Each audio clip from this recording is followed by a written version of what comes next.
بسم اللہ الرحمن الرحیم الحمدللہ والصلاۃ علی رسول اللہ۔ لفظ ہے امرأن، جس کا معنی ہے مرد، بندہ، آدمی۔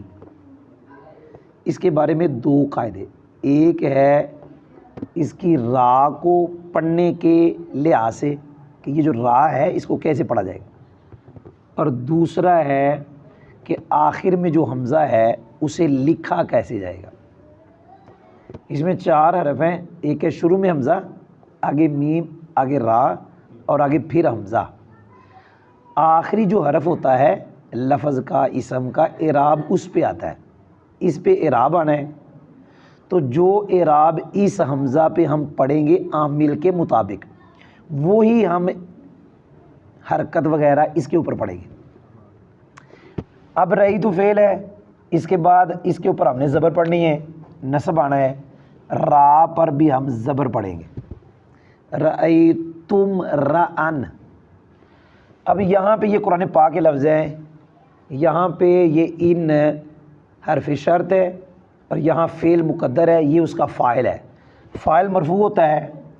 اب حمزہ کے اوپر ہم نے رفع پڑھا تو ہم را پر بھی رفع پڑھیں گے۔ قرآن پاک میں انمرؤن، جو اس حمزہ پہ آخری پہ پڑھنا ہے ہم نے، وہ ہم نے را پہ پڑھنا ہے، انمرؤن رأیتم رأن۔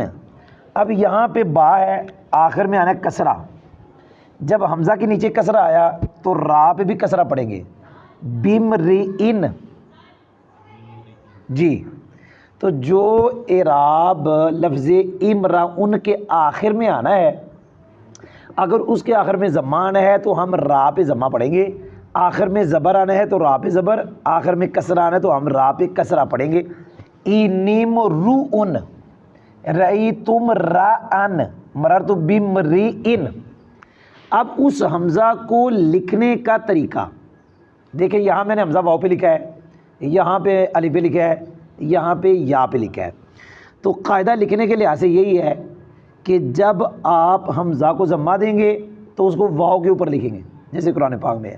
جب آپ حمزہ کو نصب دیں گے اسے آپ الف پہ لکھیں گے، جب آپ کسرہ دیں گے اس کو آپ یا پہ لکھیں گے۔ یہ حمزہ یا پر ہے، کبھی وہ حمزہ واو پہ آئے گی، کبھی حمزہ الف پہ آئے گی، کبھی حمزہ یا پہ۔ رفعی حالت میں جب آپ نے حمزہ کو ضمہ دینا ہے تو پھر حمزہ واو پر، جب آپ نے زبر نصب دینا ہے پھر حمزہ الف پر، جب آپ نے حمزہ کے نیچے کسرہ پڑھنا ہے تو پھر حمزہ آئے گا یا پر۔